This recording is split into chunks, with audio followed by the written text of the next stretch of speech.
मित्रांनो, प्रेम, विश्वास आणि एका क्षणात उद्ध्वस्त झालेलं आयुष्य.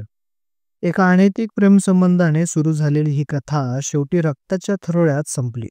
एका महिलेच्या वासनेच्या आणि असंतोषाच्या आगीत जळून एक तरुणाने आपलं आयुष्य उद्ध्वस्त करून घेतलं. ही कहाणी आहे अशा क्रूर घटनेची जी ऐकून तुमच्या हृदयाची धडधड वाढवेल आणि डोळ्यापुढं एक थरारक चित्र उभं करेल. चला तर मग नेमकी ही घटना कशी घडली हे जाणून घेऊया. नाशिकच्या एम-आय-डी-सी भागात राहणारी आरती वर्मा एक 30 वर्षीय विवाहित महिला, 2 मुलांची आई आणि एका कंपनीत काम करणारी सामान्य स्त्री वाटत होती. पण तिच्या आयुष्यातील गुपित कुणीच ओळखू शकलं नाही. त्या कंपनीतच काम करणारा 25 वर्षीय तरुण समीर कुलकर्णी त्याच्या बरोबर ओळखीची झाली होती. सुरुवातीला साधी मैत्री वाटणाऱ्या या नात्यामध्ये हळूहळू वेगळं रूप धारण केलं होतं. आरतीला कामवासनेचं लत लागली होती. ती कामवासना वाचूक होती. म्हणूनच चोरीछुपी भेटी, गुप्त संवाद आणि एकमेकांशिवाय राहू न शकणारी अवस्था. आणि मग त्यांचं पुढे विवाहबाह्य संबंध चालू झाले. त्यांचं हे नातं छुपं ठेवणं फार दिवसानंतर कठीण झालं होतं. दोघे एकमेकांच्या सहवासात जास्त वेळ घालू लागले होते.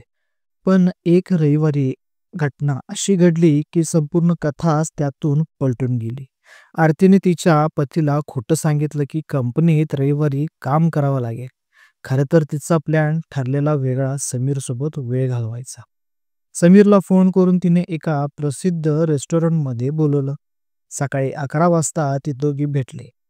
गप्पा, हसणं, खेळणं आणि मग हळूहळू त्यांचं मूळ उद्दिष्ट म्हणजे शरीरसंबंध पूर्ण करण्यासाठी त्यांनी एक रूम बुक केली. त्यांनी शरीरसंबंध सुरू केले, पण आज काहीतरी वेगळं होणार होतं. आरतीला हवी तशी संतुष्टी मिळाली नाही.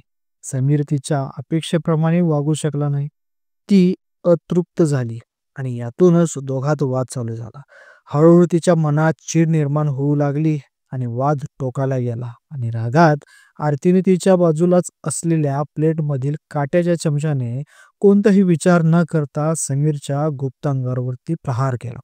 प्रहार इतका भीषण होता की तो चमचा त्याच्या गुप्त अंगाच्या आरपार झाला. क्षणात संपूर्ण खोली रक्तमय झाली आणि समीर जोरजोरात किंचाळायला लागला. वेदनेने विवळू लागला. त्याच्या किंचाळ्या ऐकून हॉटेलमध्ये कर्मचारी धावत आले. दरवाजा तोडून आत गेल्यावर त्यांना जो दृश्य दिसलं ते असह्य होतं. समीर रक्ताच्या थरोळ्यात विवळत पडला होता, तर आरती घाबरलेल्या अवस्थेत बाजूलाच उभी होती. हॉटेल स्टाफने त्वरित पोलीस आणि रुग्णवाहिकेला बोलवले. समीरला वाचवण्यासाठी प्रयत्न झाले, पण त्याचा रक्तस्राव एवढा झाला होता की डॉक्टरांनी त्याला मृत घोषित केलं. पोलिसांची चौकशी आरतीत हे कबूल केलं की समीरवर प्रचंड ती प्रेम करत होती. पण त्याने तिला हवं तसं सुख दिलं नाही, म्हणून तिने आक्रोशात अत्यंत क्रूर हा असा निर्णय घेतला. मित्रांनो, या घटनेनं 2 घर उद्ध्वस्त झाली.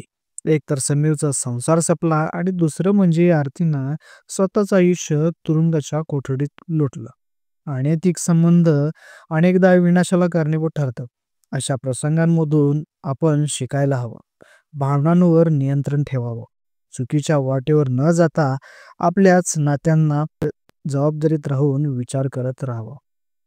तुमचं यावर मत काय आहे कमेंटमध्ये नक्की सांगा आणि अशाच थरारक स्टोरींसाठी चॅनलला सबस्क्राईब नक्की करा. धन्यवाद.